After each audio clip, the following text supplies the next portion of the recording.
everybody said,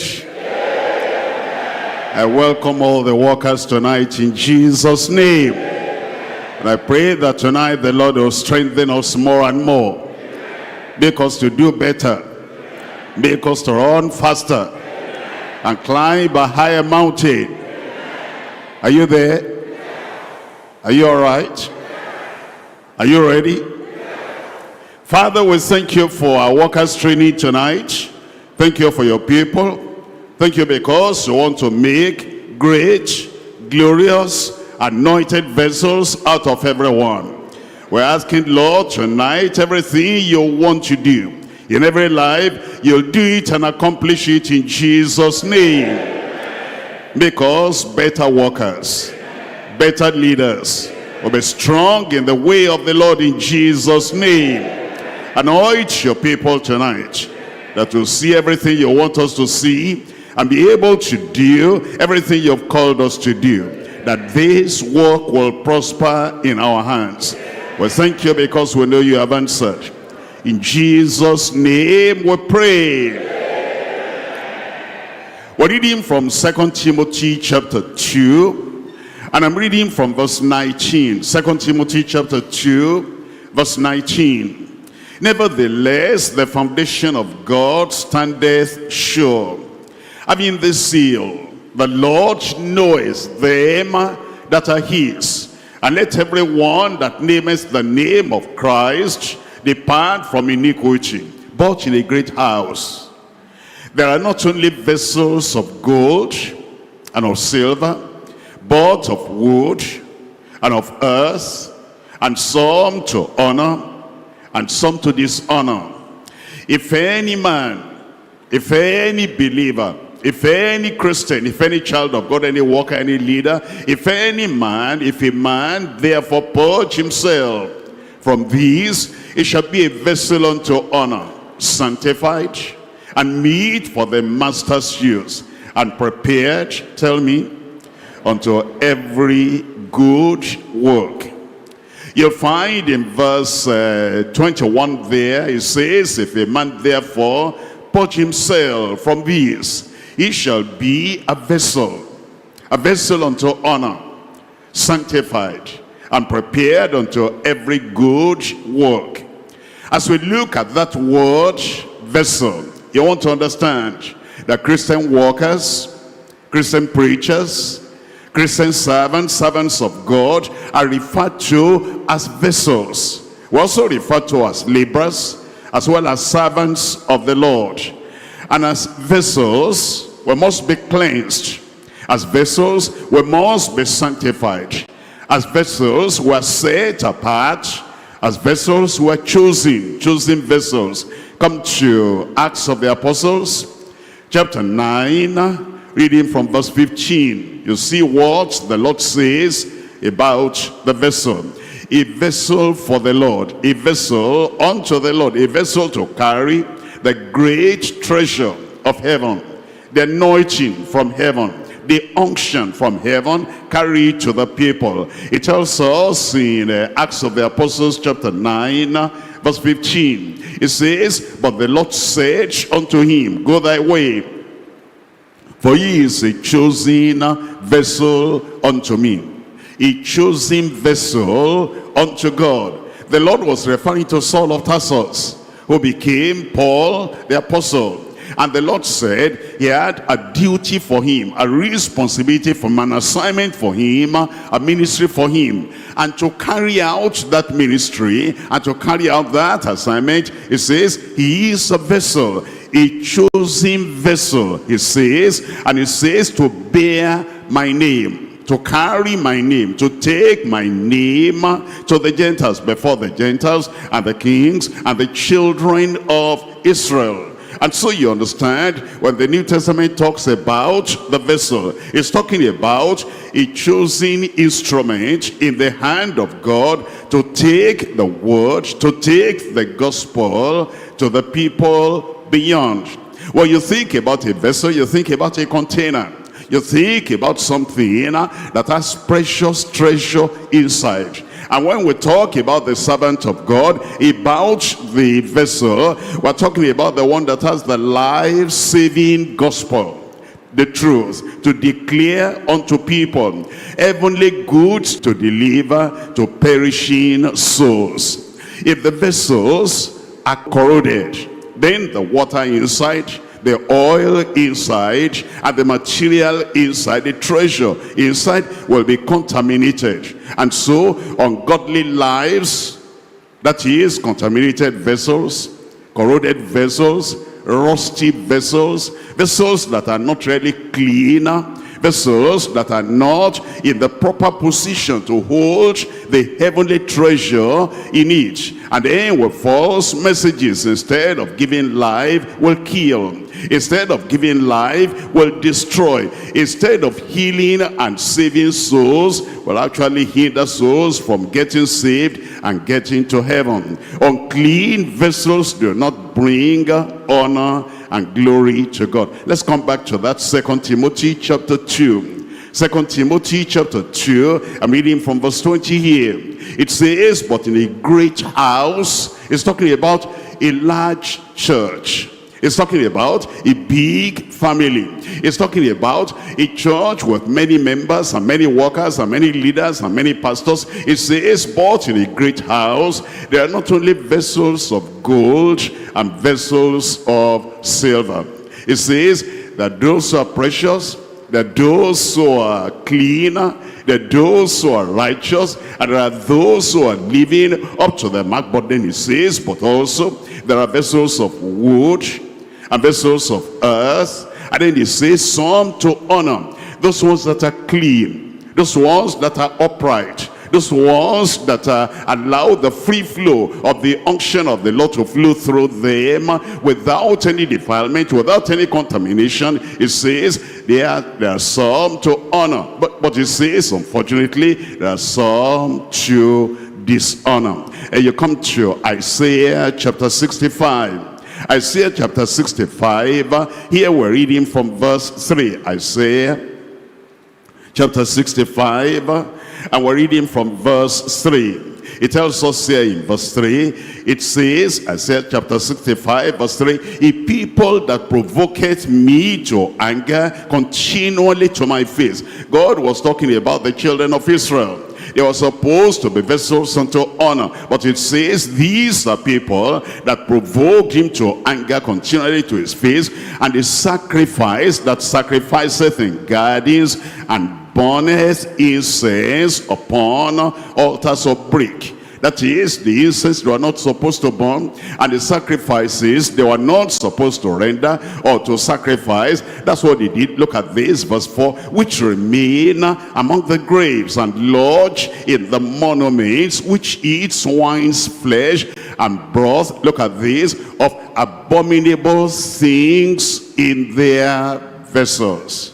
And that makes them unclean, that makes them defiled, that makes them unacceptable. And look at this, look at verse 5. Even with all that abomination, with all that contagion, and with all that defilement, look at what he said in verse 5. Which say, stand ye, stand by thyself, come not near unto me, for I am holier than thou. You see, even though they are abominable vessels, even though they are contaminated vessels, even though they are defiled vessels, they will still say to other people, stand by yourself, I'm clean. Stand by yourself, I'm holy. Stand by yourself, I'm righteous. And yet God said they were provoking him, and they were telling other people, we're better than yourself, we're holier than yourself. Look at this side. It says, these is smoke in my nose, and a fire that burneth all the day. And so you see what price God puts on clean vessel, righteous vessel, holy vessel, sincere vessel, on hypocritical, humble vessel. You see what he places, what price he places on them. We're looking at Isaiah chapter 52. Isaiah chapter 52, and I'm reading from verse 11. Isaiah chapter 52, reading here from verse 11. Depart ye, depart ye. Go ye out from thence, touch no unclean thing. Go ye out of the midst of her. Be ye clean that bear the vessels of the Lord. You see that? He wants us to depart from evil, depart from iniquity, and depart from every form of unrighteousness as we bear the vessel of the Lord. If we do not depart from iniquity, from unrighteousness, then we are vessels that he has no pleasure in Jeremiah chapter 22. Jeremiah chapter 22, I'm reading from verse 28. Jeremiah chapter 22, verse 28. Is this man, Kuniyi, a despised, broken idol? You know, it's referring to a man. It says, is this man, Kuniyi, is he a despised, broken idol? What does that mean? You see, Kuniyi wanted, the people to set their attention on him like an idol, like another god, like a literal god, like a demigod. And then God said, look at Kuniyi, it's like a broken idol. His life is not right. He's even competing with the Almighty God, and he wants the worship. He wants the attention that should be given unto God. Look at this. Is he a vessel wherein is no pleasure? A vessel wherein is no pleasure. When we're not righteous, when we're not holy, when we're not upright, and when we're not straightforward, when we're not transparent, we become vessels that God has no pleasure in. I'm coming to Hosea chapter 8, Hosea chapter 8, and I'm reading here from verse 8. Vessels unto honor and vessels unto dishonor. Vessels that are clean, vessels that are not really clean. We're looking at Hosea chapter 8, and we're looking at verse 8. Israel is swallowed up. Now shall they be among the Gentiles as a vessel wherein is no pleasure. It's talking about Israel, the people of God. But these people of God, they went and mixed with the world. And they went and they mingled with the world. They went and associated with the world. The world came into them and they came into the world. And it says Israel is swallowed up. You cannot see the distinction anymore. You cannot see the distinct character of an Israelite anymore. You cannot see the uprightness that is different, that is distinguished, that is unique for the children of Israel, because they were now just like all the other people. What the other people were doing, they were doing. What they were eating, they were eating. And there was no distinction between Israel and the Gentiles anymore. They were swallowed up. They were assimilated into the system of the world. It says Israel is swallowed up. Now shall they be among the Gentiles as a vessel wherein is no pleasure.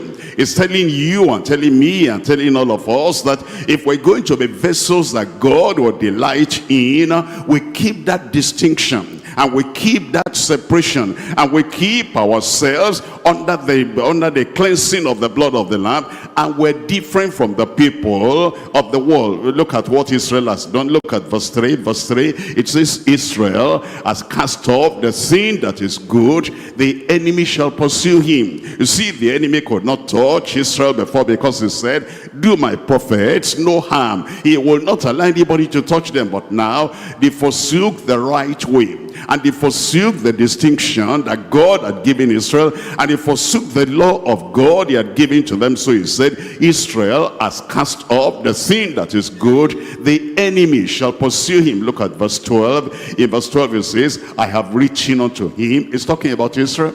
It's talking about his people. It's talking about the people. He wanted them to be vessels unto honor, precious gold and precious silver and precious stones, and the people that carry the treasure of the Lord, to carry to all the people around them, made themselves different, lifted high, and from that high position then go to deliver the goods from heaven unto the people. But you see what they did in verse 12. I have reached unto him the great things of my Lord, but they were counted as a strange sin. The doctrine of the Bible became strange unto them, and the stand of the Lord became strange unto them, and the things the Lord wanted to carry as treasure and give to the people became strange unto them. And God said, because of that, they mixed themselves with the heathens, with the pagans, with the unbelievers. They now became vessels in which there was no pleasure.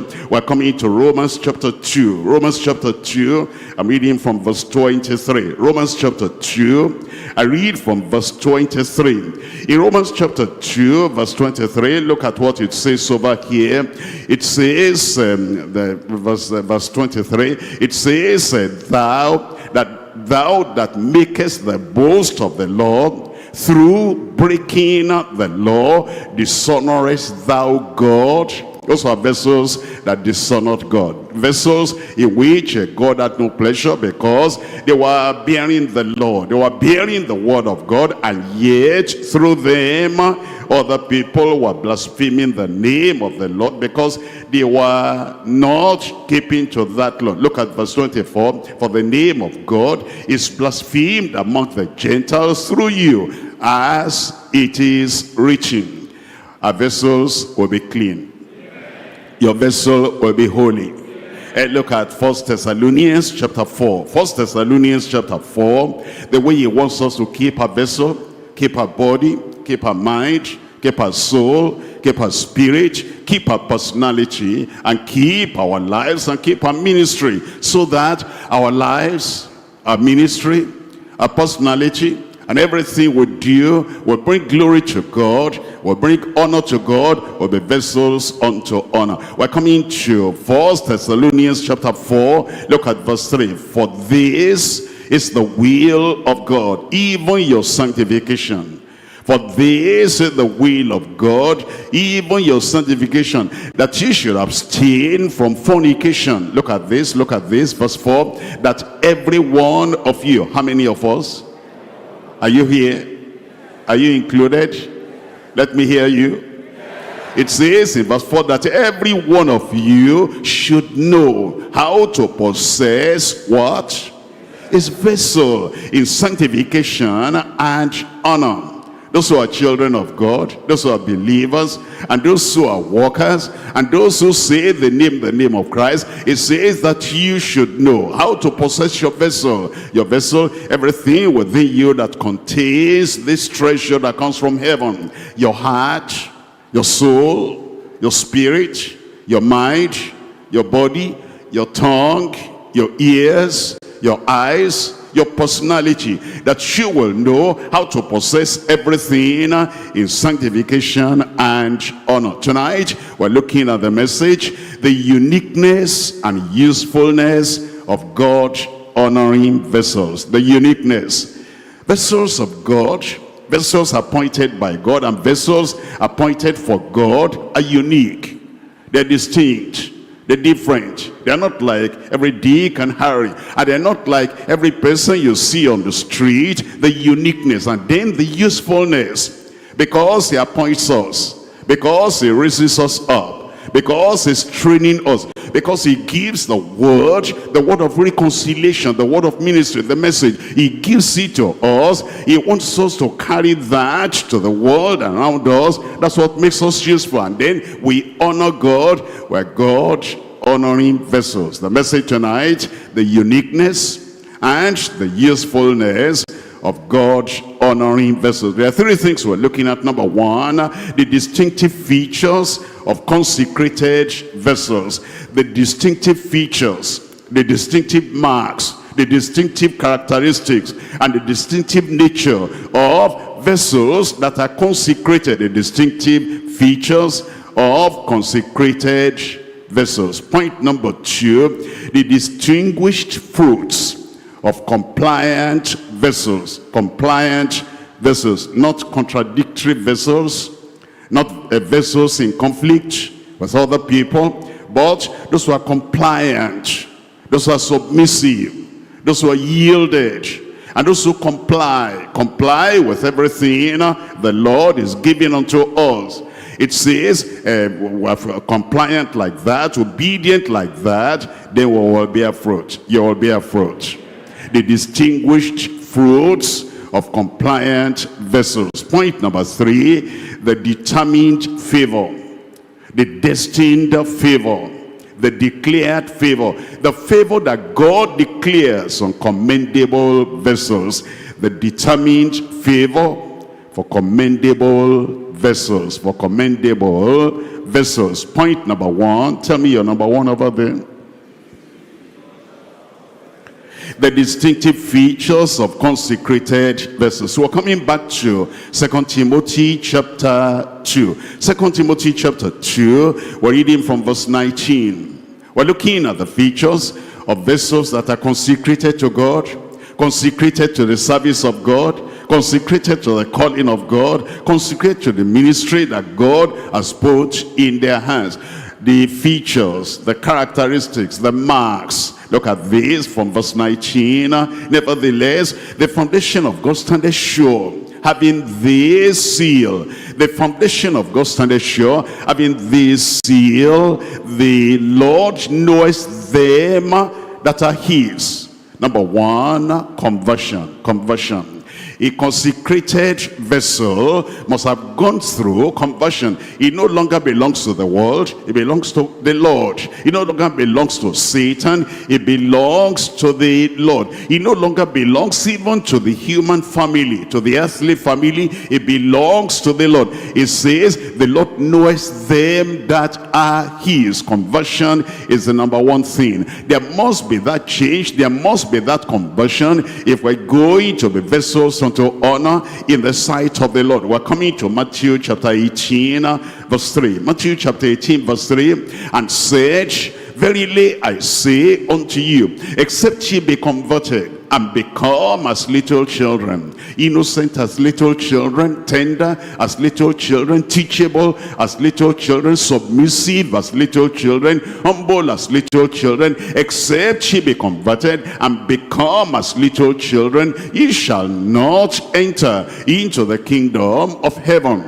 If a person is not going to enter the kingdom of heaven, how can he bring other people to enter? He's not inside himself. He doesn't know how to get in himself. There must be conversion before you can be a chosen vessel in the hand of the Lord. Look at verse 4. Verse 4. Whosoever therefore shall humble himself as this little child, the same is the greatest in the kingdom of heaven. Come back to 2 Timothy chapter 2 verse 19. It says, the Lord knoweth who are his, and let everyone that nameth the name of Christ depart from, tell me, from iniquity. Everyone that nameth the name of Christ. The little convert, the little baby in Christ, he mentions the name of Christ in prayer. And the soul winner mentions the name of Christ in prayer. As we go out and we're witnessing for Christ and witnessing to Christ, we mention the name of Christ. As we preach over the pulpit, preachers and pastors, we mention the name of Christ. And it says, let everyone, from young to the old, from the young to the old, let everyone that nameth the name of Christ depart from iniquity. That's what he calls us to do. We must depart from iniquity. We're looking at Isaiah chapter 52 once again. Isaiah chapter 52, and here we're reading from verse 11. It's a command, it's an imperative. It's what he wants, it's what he desires, and it is what he demands from everyone that names the name of Christ. And these are the characteristics of the vessels that are yielded to the Lord, committed to the Lord, consecrated unto the Lord. Isaiah chapter 52 verse 11, depart ye, depart ye, depart ye, depart ye, is said a double time there. Go ye out from thence, that is out of the world, out of the pollutions of the world, and out of all the degradations and defilement of the world. Touch no unclean thing. Don't even touch it. Don't even go near it. Don't let it come near you. Don't let a resemblance of the things and the sins and the evil of the world be part of your life. Touch no unclean thing. Go ye out from the midst of her, and be ye clean that bear the vessels of the Lord. We're coming back to 2 Timothy chapter 2, and I'm reading here now from verse 20. the distinctive marks and features of consecrated vessels. Number one, they are converted. Number two, they depart from all iniquity. Number three, they are precious. They are precious. Look at this in verse 20. Verse 20, it tells us in verse 20, it says in verse 20, but in a great house, they are not only vessels of gold and of silver, but also of wood and of earth, some to honor and some to dishonor. As we look at that verse, the verse is divided into two parts. It says they are vessels of gold, some to honor. They are vessels of silver, some to honor. Then it says on the other hand, there are those that are not precious, they are not worthy, they are not weighty, they are not essential, they are not important. They don't carry the unction from heaven, and they don't take it as something that is very precious to go and deliver unto the people they are ministering to. They are vessels of wood, and they are vessels of earth, clay. And it says they are to dishonor. But you see, if we're going to bear the precious ointment, we must be precious. We're coming to 1 Corinthians chapter 3. 1 Corinthians chapter 3, precious instrument of God, precious vessels unto the Lord. In 1 Corinthians chapter 3, I'm reading here from verse 9. For we are laborers together with God. Any laborer for God there? I said any laborer for God there? We are laborers together with God.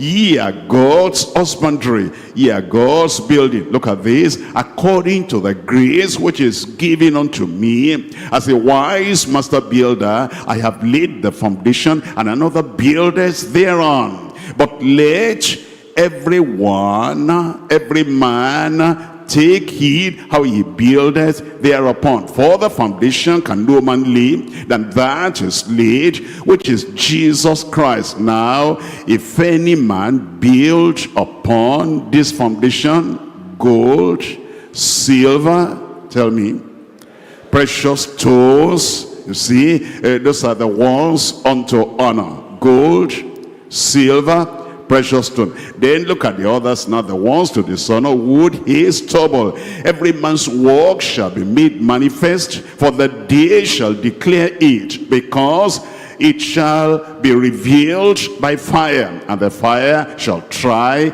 every man's work of what it is. Precious. We're coming to 1 Peter chapter 2. 1 Peter chapter 2, to be a vessel unto honor. A chosen vessel, a cleansed vessel, a pure vessel, a prepared vessel, a vessel that carries the great ointment from on high to the people here on earth. Here's what must happen. We're looking at 1 Peter chapter 2 verse 1. Wherefore, laying aside, how many kinds of malice? What do you do with malice? Nurse them, accept them. I said, what do you do with malice? Swallow them up, think about them, act on them, behave with malice. What should we do? Lay aside. And it says, laying aside all malice and all guile and hypocrisies, plural, and envies, plural, and all evil speakings, as newborn babes desire the sincere milk of the word, that he may grow thereby. If so be ye have tasted that the Lord is gracious, to whom coming, look at this, as unto living stone, disallowed indeed of men, but chosen of God, and tell me, precious. That's what he wants it to be. That's what he wants me to be. He is precious. And if we're going to carry his message, if we're going to carry his ministry to the people who are waiting for that ministry, we ourselves must be precious. Ye also, in verse 5, as lively stones are built up a spiritual house, and holy priesthood, to offer spiritual sacrifices acceptable to God by Jesus Christ. Look at verse 9.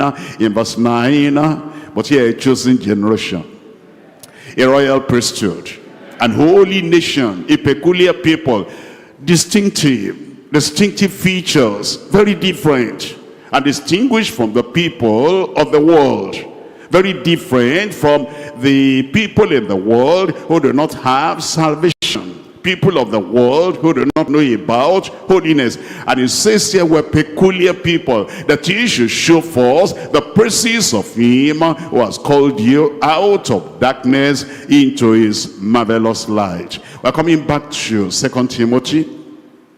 I'm reading here from chapter 2. 2 Timothy chapter 2. I read from verse 21. It says, if a man therefore purge himself from these. He wants to be a vessel unto honor. He purges himself. He wants to be highly valued by the Lord. He purges himself. He wants to be at the cutting edge of real successful ministry for the Lord. Therefore, he purges himself. If a man therefore purge himself from these, from what?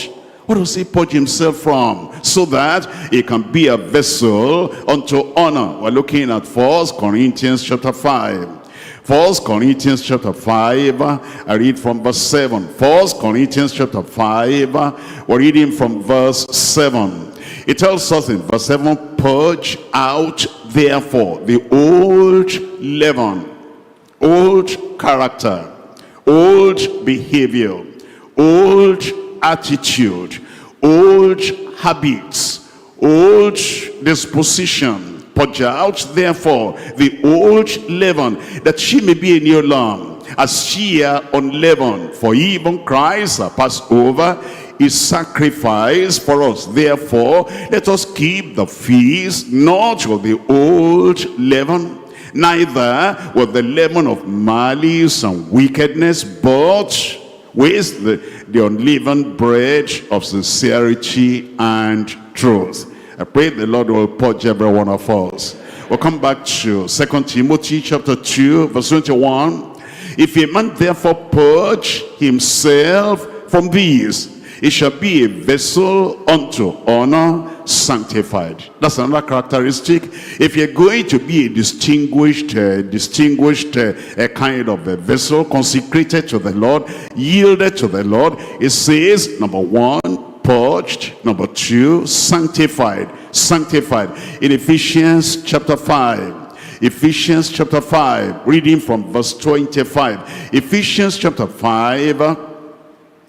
Verse 25. It tells us in verse 25, husbands, love your wives. Amen.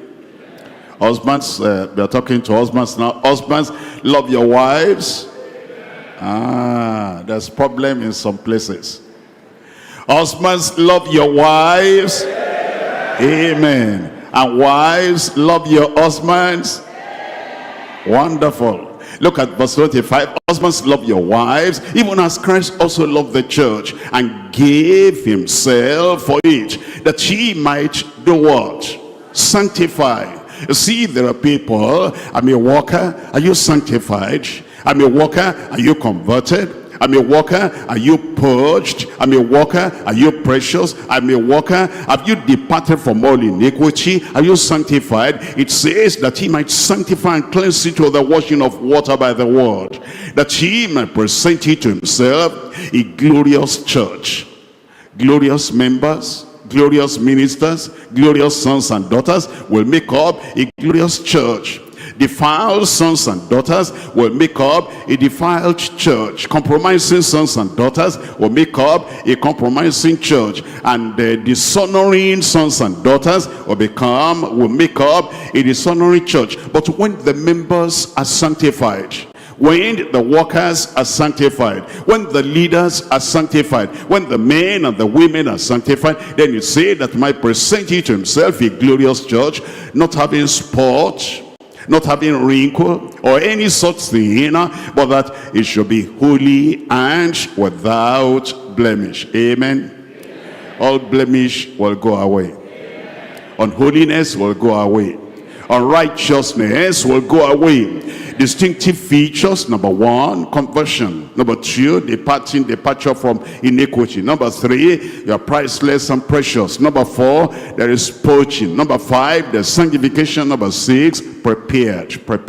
Look at 2 Timothy chapter 2. I'm reading from verse 21. 2 Timothy chapter 2 verse 21. If a man therefore purge himself from these, he shall be a vessel unto honor, sanctified and meet for the master's use, and prepared unto every good work. Prepared unto every good work. Whatever area of work you're involved in, you're prepared to do good. This section where you're prepared to do good. You're adding something of value and something of worth and something that is commendable into the work of the Lord. Prepared. Look at Ezra chapter 7. Ezra chapter 7. This is what the Lord expects of us. We cannot just dabble into the work of God, jump into the word of God. We cannot just dive into the word of God and into the ministry of the word without being prepared. Our hearts are prepared.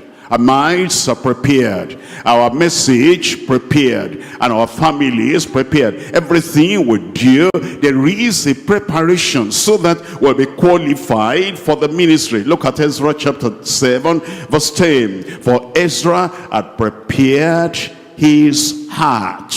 We go beyond the notes we write, the references we're going to quote. We could go beyond the doctrines we're going to teach. We prepare our hearts. Ezra had prepared his heart to seek the law of the Lord and to do it. Not just a preacher, do as I say, but don't do as I do. To do it. It's not just a person that says, I know the doctrine, I know the Bible, I know the word of God, and I'm giving it to you. Don't look at my life, don't look at whatever I do. No, it's not like that. It's Ezra had prepared his heart to seek the law of the Lord and to do it and to teach in Israel statutes and judgment. I pray that all of us will be well prepared in Jesus' name. We're coming back to 2 Timothy chapter 2. 2 Timothy chapter 2. I'm reading now from verse 22. Reading from verse 22, it says, flee also youthful lusts, but follow righteousness, faith, charity, peace, with them that call on the Lord out of a pure heart. And this one, number 7, is thoroughly cleansed. Now he's so cleansed that there is no remnant of unrighteousness in him. No remnant of defilement in him. No remnant of iniquity in him. Look at what's in his life. He's following after righteousness, following after faith, following after charity, love, following after peace. And it says, with them that call on the name of the Lord out of a pure heart. In the past, he had unrighteousness and sin and evil sins. All have sinned and come short of the glory of God. But now he is thoroughly cleansed. We're looking at 1 Corinthians chapter 6. 1 Corinthians chapter 6. I'm reading from verse 9. Know ye not that the righteous shall not inherit the kingdom of God? Be not deceived. Don't deceive yourself, and don't let any false preacher deceive you. Neither fornicators, nor idolaters, nor adulterers, nor the effeminate, nor abusers of themselves with mankind, nor thieves, nor covetous, nor drunkards, nor revilers, nor extortioners shall inherit the kingdom of God. But thank God we are washed. Thank God we are cleansed. Thoroughly cleansed. Look at verse 11. And such was some of you, but ye are washed, but ye are sanctified, but ye are justified in the name of the Lord Jesus and by the Spirit of our God. And the cleansing should be visible. The cleansing should be practical, and the people that know you should know that you have been cleansed, you have been washed, thoroughly cleansed. We're looking at 1 Timothy chapter 6. 1 Timothy chapter 6, I'm reading from verse 9. It says, but they that will be rich fall into temptation and a snare, and into many foolish and hurtful lusts, which drown men in destruction and perdition. Somebody is a walker. In fact, somebody is a Christian. Somebody is a believer. Somebody who is a pilgrim on his way to heaven will not allow himself to be sucked up, swallowed up by the snare and the loss and the foolishness of the world, running after this and running after that. Look at this in verse 10. For the love of money is the root of all evil, while some coveted after, they have erred from the faith, and they have pierced themselves through with many sorrows. Verse 11. But thou, O man of God, are they in the house? O women of God, are they in the house tonight? It says, but thou, O man of God, child of God, woman of God, man of God, it says, flee these things and follow after righteousness, godliness, faith, love, patience, meekness. Fight the good fight of faith. The good fight of faith. Don't fight the bad fight of old character, but the good fight of faith. Lay hold on eternal life, whereunto thou art also called, and hast professed a good profession before many witnesses. And now we'll come back to 2 Timothy chapter 2. 2 Timothy chapter 2, I'm reading from the first part of verse 22. Flee also youthful lusts. Flee also youthful lusts. It's telling us here, it's not only talking to youths, it's saying that these lusts are peculiar to youth. And as you are growing old and growing older, you may still find that those youthful lusts, they are still they could be a problem. And those youthful lusts that, you experience at 17, at 23, at 25, at 33, the youthful lusts might still be there. The old character and the old temptation of those times when you were young, they may still be knocking at the door. Flee youthful lusts. And then it says in verse 23, but foolish and unlearned questions avoid. Foolish and unlearned discussions avoid. Foolish and unlearned investigation avoid. Foolish and unlearned curiosity avoid. And it says, knowing that the due gender strive. The gender strive. And this is the life of a real child of God. He abstains from anything that will pull him, that will pull her back into the degradation, defilement of the world. We're reading from 1 Thessalonians chapter 5. 1 Thessalonians chapter 5, I'm reading from verse 22. Abstain from all appearance of evil. Temptation. Abstain from all appearance of evil. Youthful lusts, abstain from all appearance of evil. Anything that smells like is coming from the devil's kitchen, avoid all that. Anything that looks like it's coming from the domain of Satan, avoid that. Anything that smells of hell, that smells of brimstone and fire, that smells of defilement that will drag somebody into eternal perdition, avoid. Abstain from all appearance of evil. The point is abstaining. You will abstain. Look at 1 Timothy chapter 6. 1 Timothy chapter 6.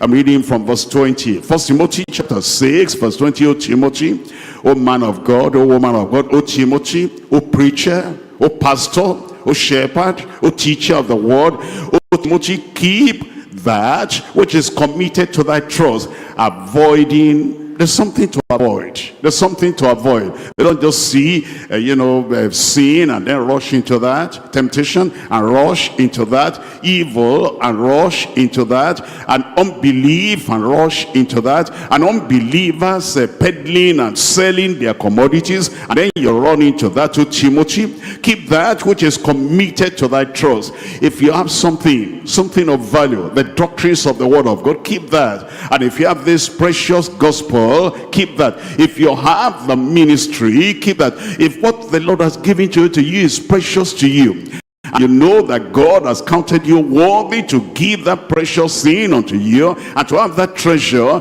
in the earthen vessel. Then keep that which is committed to thy trust, avoiding profane and vain babblings and oppositions of science, arguments of science, falsely so called, which some professing have erred concerning the faith. Grace be with you. I said, grace be with you. We're coming back to 2 Timothy chapter 2. I'm reading from verse 24. 2 Timothy chapter 2 verse 24. The distinctive features of consecrated vessels. Those who are consecrated to the Lord. And you understand that you are not just a minister during the service. If you're a minister all the time. If you're a minister, you're a minister 24 hours of the day and every day of the week. And you're a minister, if you're a real Christian worker, you're a Christian worker in your family. You're a Christian worker, even if you're not preaching to your family.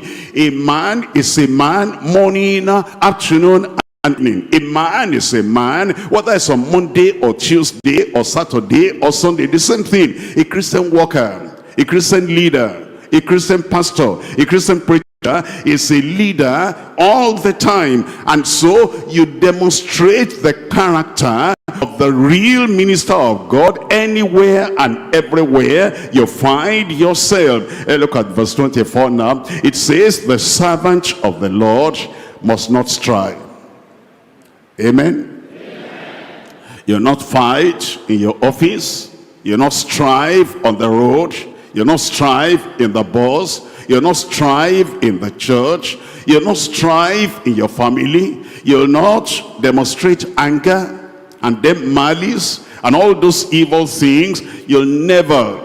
If you are a real minister, servant of God, morning, afternoon, and evening, at home and in the church, anywhere, with anyone, whatever the provocation, it says the servant of the Lord must not strive, but be gentle to how many people? Gentle to, tell me how many people? If you are there, I say gentle to how many people? All men, apt to teach, patient. This characteristic is gentleness and patience. We're looking at James chapter 3. James chapter 3, and I'm reading here from verse 17. James chapter 3, and we're reading from verse 17. James chapter 3 verse 17. But the wisdom that is from above is first pure, then peaceable. What's the next word there?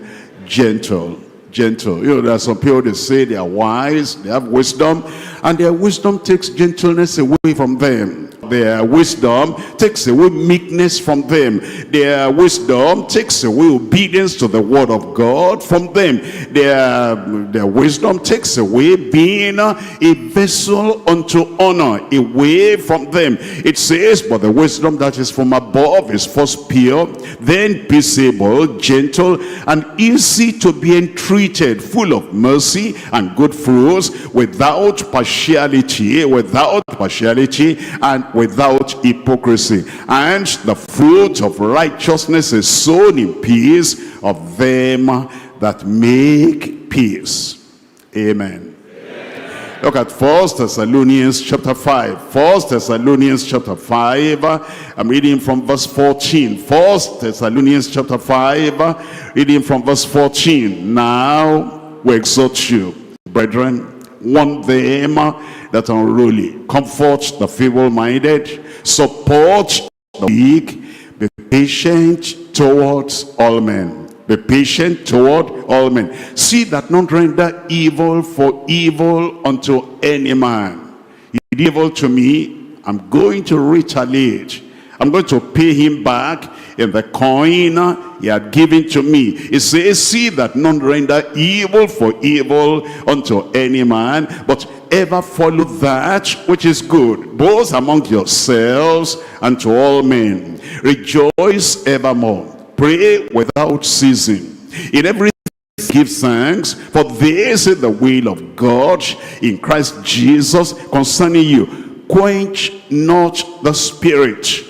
Capital S, the spirit of love. Quench not the spirit. The Spirit with anointing, quench not the Spirit. The Spirit of prayer, quench not the Spirit. The Spirit of intercession, quench not the Spirit. The Spirit of reconciliation, quench not the Spirit. Despise not prophesying, prove all things, hold fast that which is good, abstain from, tell me, all appearance of evil, and the very God of peace sanctify you wholly. And I pray, God, your whole spirit and soul and body be preserved blameless unto the coming of our Lord Jesus Christ. Faithful is he that calleth you, who also will do it. He will do it. 2 Timothy chapter 2, I'm reading from verse 25. 2 Timothy chapter 2, and we're reading from verse 25. It's still talking about the features of consecrated vessels. It tells us here in chapter 2 verse 25, in meekness instructing those that oppose themselves. In meekness instructing those that oppose themselves. There are people that oppose their own salvation. You know that. You instruct them in meekness. Don't fight with them. You want to get somebody saved, and then you have to take a hammer and beat him and beat out the head. You don't do that. In meekness, instructing those that oppose their own sanctification. They are hindering their own sanctification, but in meekness, you instruct them. In meekness, instructing those that oppose their own progress. You're meek with them. You're gentle with them. That's the characteristic, the feature of a real servant of God who is a consecrated vessel. You see those unbelievers, you see those backsliders, the things they do is to hinder the word of salvation coming to them, and the word of sanctification coming to them, and the word of life eternal coming to them.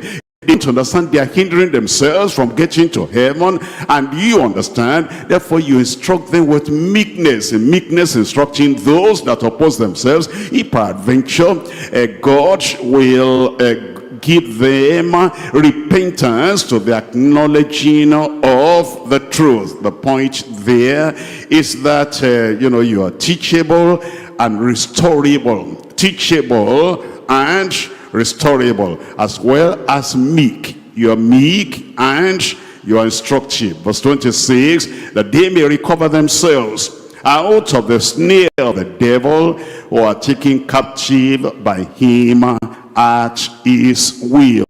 What are the distinctive features of consecrated vessels? Number one, they're converted. Number two, they depart from iniquity. Number three, they're precious. Number four, they are purged. Number five, they're sanctified. Number six, they are prepared unto every good work. Number seven, they are thoroughly cleansed. Number eight, they abstain from even the appearance of evil. Number nine, they are gentle and patient. Number 10, they are meek and instructive. And number 11, they are teachable and restorable. Restorable. What that means is that they give allowance for themselves to be restored. There are people who backslide. There are people who go astray, and they close the door to restoration. They are not restorable. They shut the door against anyone that will try to help them and restore them. But the characteristic of a real child of God, even though he might have gone astray or made a mistake, he is teachable and restorable. Number 12, faithful and committed. Faithful and committed. We're looking at 2 Timothy chapter 2. 2 Timothy chapter 2. I'm reading from verse 2. It says, and the things that thou hast heard of me among many witnesses, the same commit thou to faithful men, who shall be able to teach others also. That's the characteristic of a real child of God, of a real minister of the gospel. He is faithful. Look at verse 3 there. Verse 3 it says, thou therefore endure hardness. Challenges will come in the ministry. Difficulties may come in the ministry. Therefore endure hardness as a good soldier fire of Jesus Christ. No man that warreth entangleth himself with the affairs of this life, with the affairs of a worldly, that he may please him who has chosen him to be a soldier. I pray we'll be consecrated, committed, precious, clean, qualified vessels in Jesus' name. Point number 2 now, the distinguished fruits of compliant vessels.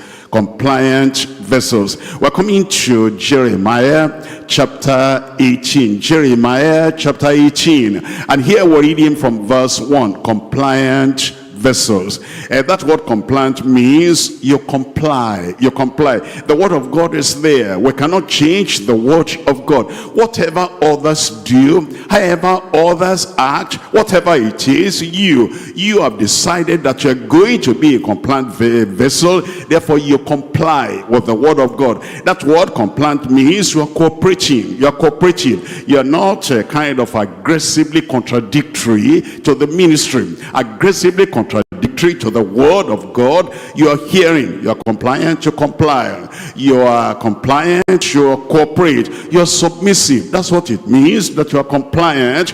You are easy to relate with, and you are easy to direct and easy to teach. You are submissive. It means you're obedient. To be compliant, you cannot be compliant and disobedient at the same time. You respect the word of God, you accept the word of God, and you know that this is the way, walk ye therein. You are compliant, you're obedient. It means you are consenting. You consent to the word of God. When you are compliant, you consent to say, yes, I know that's the word of God. I can read that with you. That's the word of God. I know that's the requirement from God. I can read that. You consent. You are agreeable. If you are compliant, you're agreeable. I don't accept that. I don't take that. I don't receive that. I don't sign to that. I read it in the Bible. I don't want that. You're not like that. If you are compliant, a compliant vessel is an agreeable vessel. And then you're yielding. You yield to the word of God. You bend to the word of God.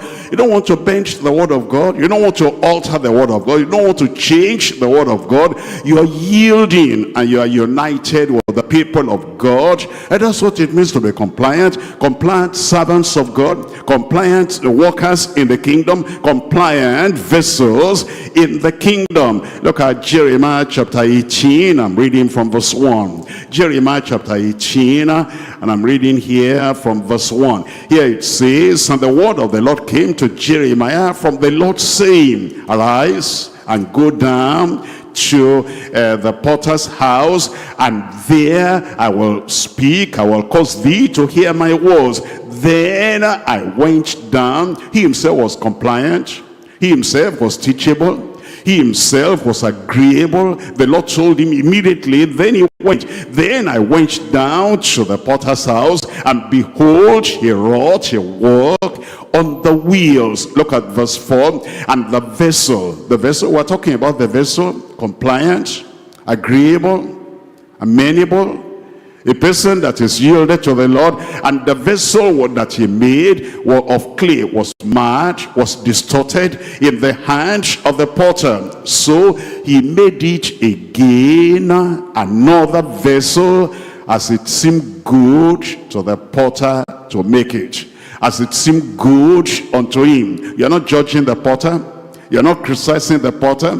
You're not finding another venue for the potter. You're not saying, potter, why don't you do this? Why don't you do it this way? He was agreeable. And that's the kind of vessel he wants us to be, that he will fashion us the way it pleases him. We're coming to Acts of the Apostles. Acts of the Apostles chapter 9. Acts chapter 9 verse 15. But the Lord said unto him, go away, for he is a chosen vessel.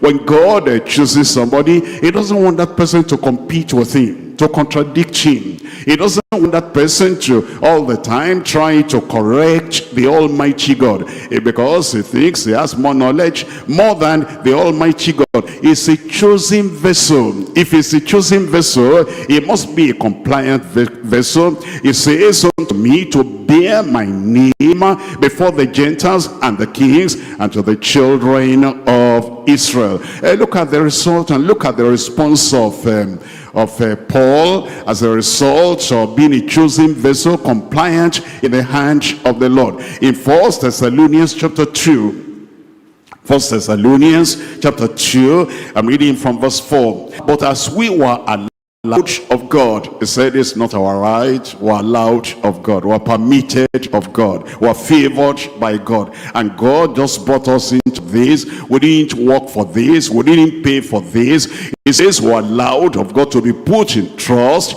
with the gospel. Even so we speak, not as pleasing men, but God which tries our hearts. That's a compliant vessel.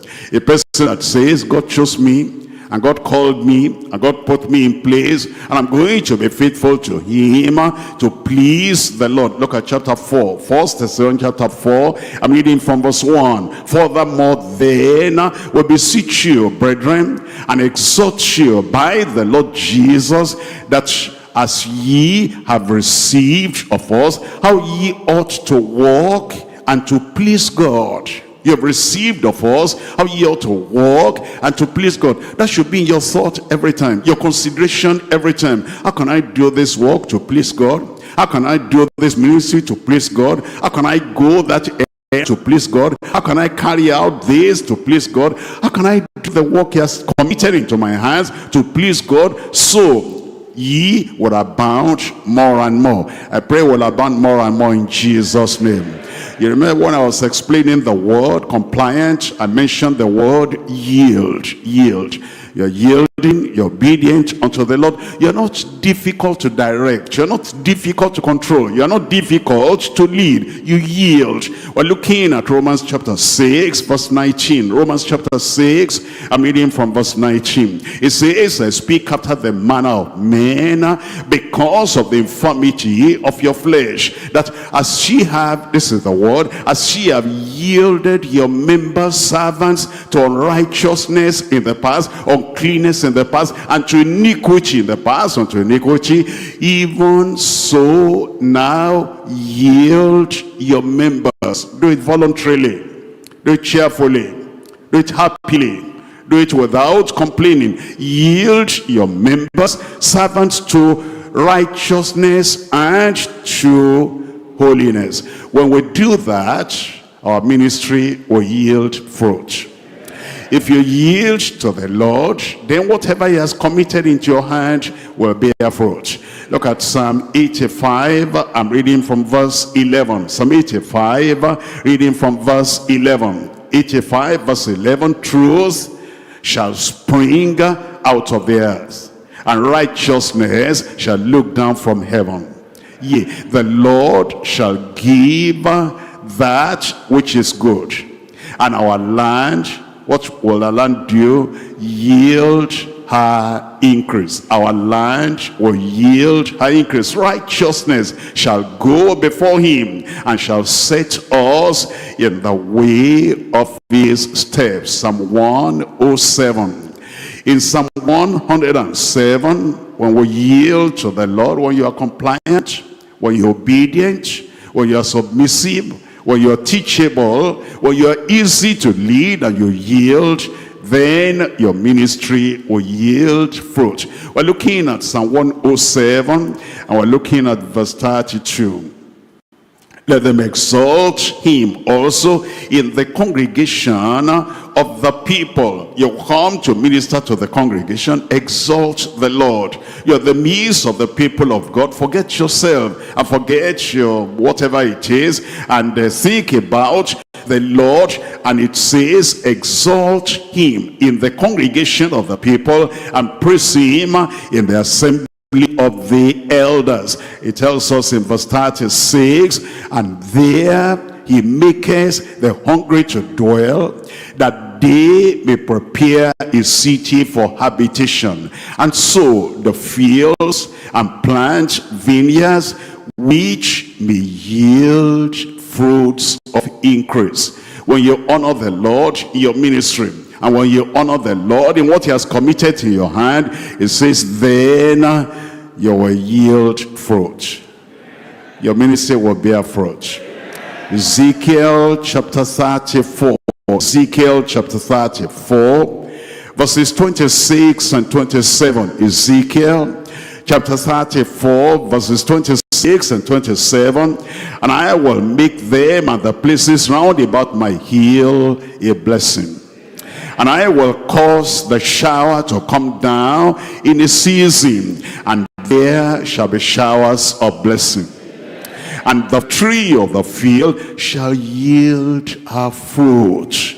When we yield to the Lord, when we submit to the Lord and surrender to the Lord, then it says, the tree of the field shall yield her fruit, and the earth shall yield her increase. The work of God will increase in your hand. And they shall be saved in their land, and shall know that I am the Lord, when I have broken the bands of their yoke. Your yokes are broken. And delivered them out of the hand of those that serve themselves of them. In Ezekiel chapter 36, I'm reading from verse 8. Ezekiel 36 verse 8. But ye, O mountains of Israel, ye shall shoot forth your branches, and yield your fruit to my people of Israel, for they are at hand to come. For behold, I am, and I will turn unto you, and ye shall be tilled and sown, and I will multiply men upon you, all the house of Israel, even all of it, and the city shall be inhabited, and the waste places shall be builded, and I will multiply upon you man and beast, and they shall increase and bring forth fruit, and I will settle you after your old estates, I will do better unto you than at your beginnings, and ye shall know that I am the Lord. You see, when we yield to the Lord, that's what he said he will do. You yield to the Lord, and then you'll bear more fruit. Increase in the work of your hand. Increase in your ministry.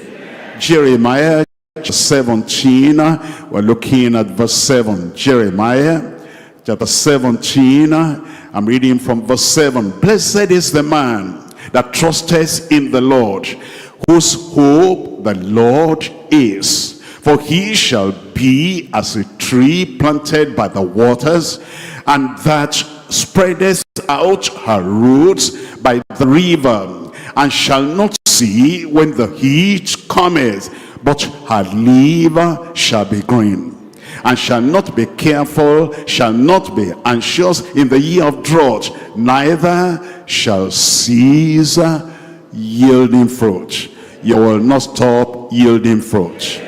You'll keep on yielding fruit in Jesus' name. Joel chapter 2. Joel chapter 2. I'm reading from verse 22. Joel chapter 2, verse 22. Be not afraid, ye beasts of the field, for the pastures of the wilderness do spring, for the tree beareth her fruit, and the fig tree and the vine do yield their strength. You see that? It's talking about fruitfulness. When we yield to the Lord, then he favors us with distinguished fruits. And he says, be glad then, verse 23, ye children of Zion, and rejoice in the Lord your God. For he has given you the former rain moderately, and he will cause to come down for you the rain and the former rain and the latter rain in the first month, and the floors shall be full of wheat, and the vats shall overflow with wine and oil.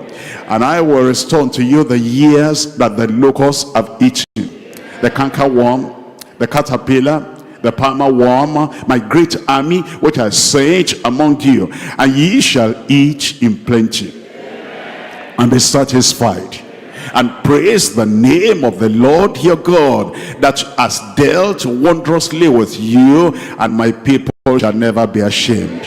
And ye shall know that I the Lord am in the midst of Israel, and that I am the Lord your God, and none else, and my people shall never be ashamed. And it shall come to pass, afterward, that I will pour out of my spirit upon all flesh, and your sons and your daughters shall prophesy, and your old men shall dream dreams, and your young men shall see visions. And hear amen on that one. And also upon the servants and upon my handmaids in those days I will pour out my spirit. You will bear fruit. Fruit for the kingdom, fruit for the ministry, fruit of conversion, and fruit of abiding converts in Jesus' name. Point number 3, the determined favor for commendable vessels. Vessels that are commended by the Lord. Vessels that are appreciated by the Lord. Vessels that bring honor unto the Lord. Those vessels have favor determined upon them, and they are destined for divine favor. We're coming back to 2 Timothy chapter 2. I'm reading from verse 19. 2 Timothy chapter 2, reading from verse 19. Nevertheless, the foundation of God standeth sure, having this seal, the Lord knoweth them that are his, and let everyone that nameth the name of Christ do what? Depart from iniquity. But in a great house there are not only vessels of gold and of silver, but of wood and of earth, some to will be unto honor.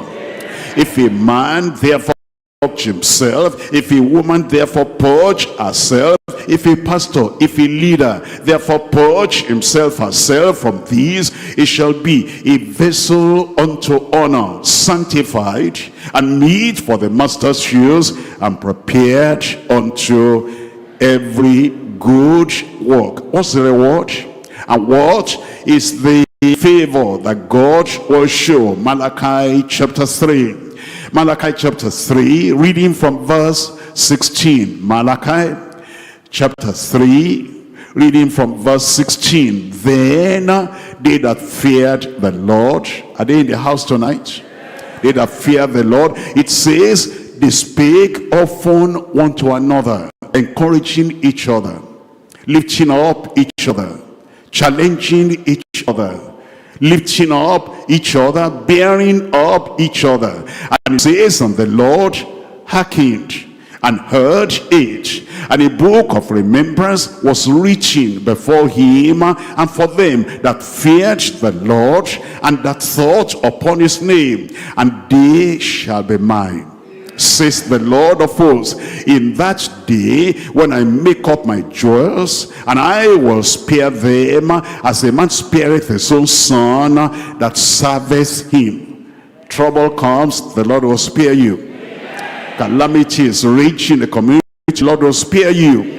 That's the destined favor. That's the determined favor for those vessels of the Lord that are commendable. And it says, and then shall ye return and discern between the righteous and the wicked, between him that serveth God and him that serveth him not. Acts of the Apostles chapter 18, reading from verse 9. Acts chapter 18, reading from verse 9.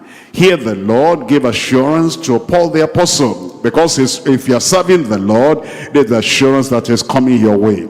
Look at Acts chapter 18 verse 9. And then spake the Lord to Paul in the night by a vision. Be not afraid, but speak. Hold not thy peace. Be not afraid. Anybody afraid there? Afraid to preach? Afraid to minister? Afraid to evangelize? Afraid to knock on doors in your community? You will not be afraid. Hey, look at verse 10. Look at verse 10. For I am with thee. The captain of our salvation is with you. The conqueror is with you. The has overcome every challenge coming from the devil, that conqueror is with you. He will never leave you. For I am with you, and no man shall set on thee to hurt thee. I lost your amen. Nobody will hurt you. Everything the Lord has given you will remain intact in Jesus' name. Your life, no problem.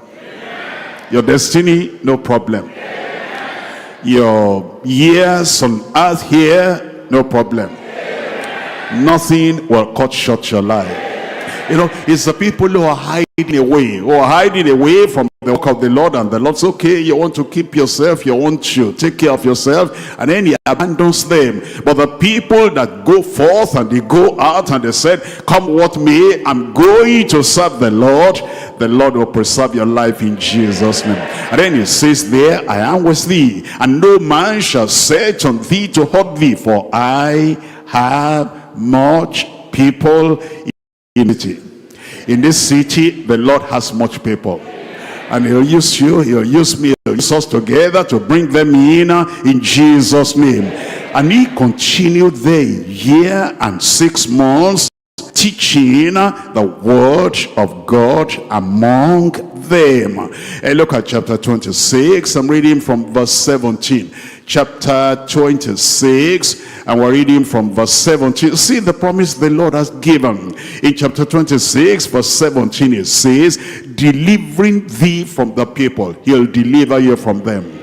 And from the Gentiles unto whom I now send thee, to open their eyes, and to turn them from darkness to light, and from the power of Satan unto God, that they may receive forgiveness of sins and inheritance among them which are sanctified by faith that is in me. Whereupon, O King Agrippa, I was not disobedient to the heavenly vision. You'll not be disobedient in Jesus' name. Look at something.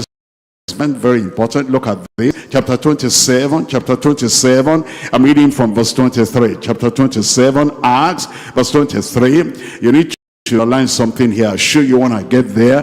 Chapter 27, verse 23.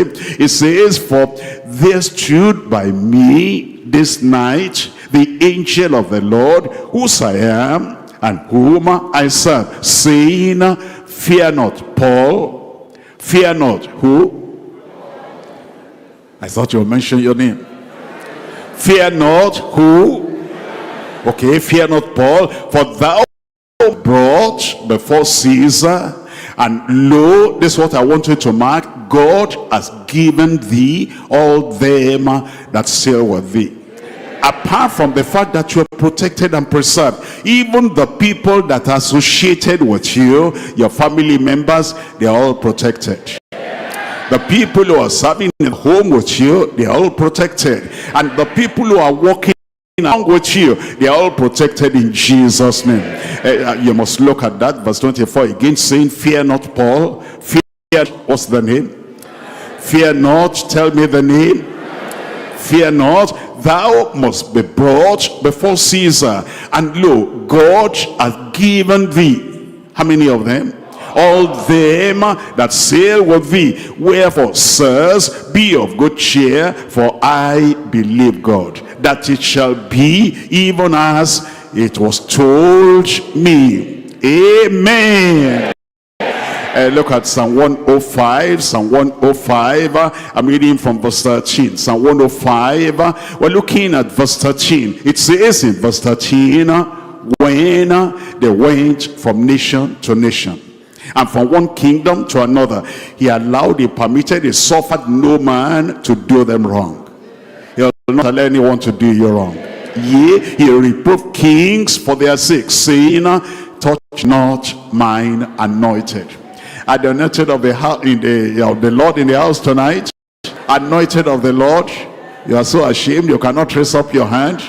You think Satan might see your hand, and then what will happen? Are you anointed of the Lord? It says, touch not my anointed, nothing evil will touch you. And do my prophets no harm. Do my prophets no harm.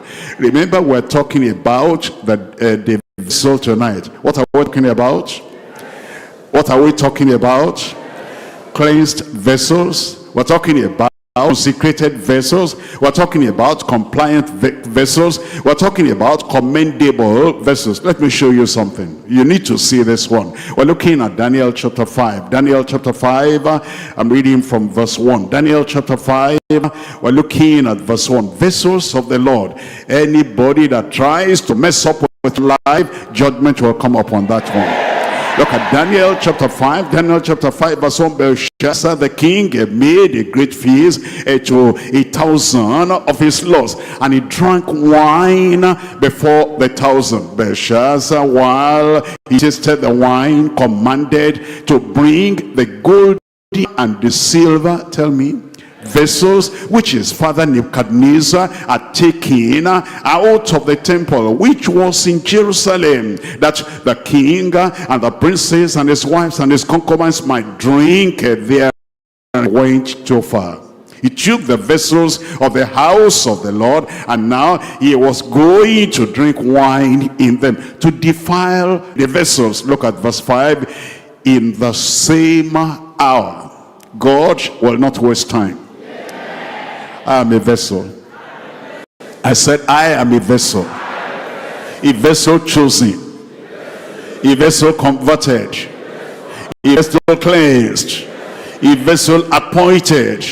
And if one tries to defile you and tries to destroy you, in the same hour came fingers of a man's hand and wrote over against the candlestick upon the plaster of the wall of the king's palace. And the king saw the part of the hand that wrote, and then the king's countenance was changed. He touched, he defiled the vessel of the house of the Lord. He got into trouble, and his thoughts struck him, so that the joints of his loins were loosed, and his knees smote one against one another.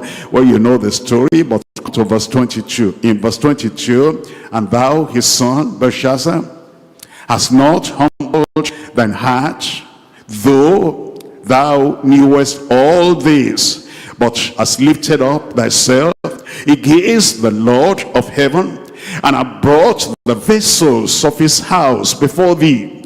And thou and thy lords and thy wives and thy concubines have drunk wine in them. And thou hast praised the gods of silver and the gods of gold and of brass and of iron and of wood and of stone, which see not, nor hear, nor know, and the God in whose hand thy breath is, and whose are all thy ways, hast thou not glorified. Then was the hand of the Lord sent from him, and this writing was written, and this is the writing that was written, mene, tekel, upharsin. This is the interpretation of the thing. Mene, God has numbered thy kingdom and finished it.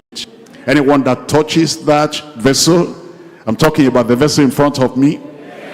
Anyone that touches or defiles or destroys that temple, their kingdom finished. Verse 27, tekel, thou art weighed in the balances and art found wanting. And Paris, thy kingdom is divided and given to the Medes and the Persians. Look at verse 30. In that night was Belshazzar, the king of the Chaldeans, slain. They will not touch you. They dare not touch you. Look at Zechariah chapter 2, and I'm reading from verse 5. For I, says the Lord, will be unto you a wall of fire round about. For I, says the Lord, will be unto you a wall of fire round about, and will be the glory in the midst of you. Verse 8, and for thus says the Lord of hosts, after the glory, as he sent me unto the nations, it says, which spoiled you, for he that touches you touches the apple of his eye. Can you read that with me? He that toucheth me touches the apple of his eye. So you are reading, he that touches you touches the apple of his eye. No evil will touch you. No evil will befall you. Let this vessel be cleansed. Let the vessel be consecrated. Let the vessel be compliant. Let the vessel be commendable, and yield yourself totally in the hands of God. Go out and work for God. The work of God will prosper in your hand. Your life will bear fruit. Your family will bear fruit. The ministry will bear fruit. The local church and the central church will bear fruit. Every good desire of your life, the Lord will fulfill. No evil eye will see you. No evil hand will touch you. He that touches you touches the apple of his eye. There's a wall of fire around you. And everywhere you go, no evil thing will penetrate. In the night, it will keep you. In the day, it will keep you. I will see you again. There will be testimony in your mouth. What am I talking about? What are you? Why don't you tell the Lord, oh Lord, thank you. I know that my life is preserved. I know I am a chosen vessel. I am a converted vessel. I am a consecrated vessel. I am a compliant vessel. I am a commendable vessel. And the blessings of the Lord will multiply in your life, your family, and in your ministry.